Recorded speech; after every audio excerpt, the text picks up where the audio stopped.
Akala mo sosyal ka kasi hindi ka marunong maglaba, hindi ka marunong magluto, hindi ka marunong ng mga basic life skills, sosyal ka niyan. Hindi, alam mo ang tawag ko sa'yo, mahinang nilalang. Kailangan mo aralin yan. Pwede mo i-rason sa akin kasi meron naman akong kasambahay eh.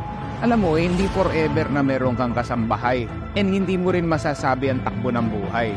Pwede na kinonsinti ka kasi ng magulang mo, mga mayayaman, hindi ka tinuruan, pero still, kung ganyan ang pagpapalaki sa'yo, kumuha ka ng walis ngayon, magwalis ka. Kasi it teaches you adaptability. Kaya mo mabuhay kahit ikaw lang mag-isa, kahit saan ka ibato. Nandun ka sa ibang bansa, kaya mong mag-survive nang hindi ka umaasa sa ibang tao. Para ka bang sanggol? Para ka bang baby? Para kang 6 months old? Wala kang magawa pag walang ibang tao. You need to learn these life skills. Kahit may kasambahay ka, kahit may mga tao nandyan para sumuporta sa iyo, you should still learn this.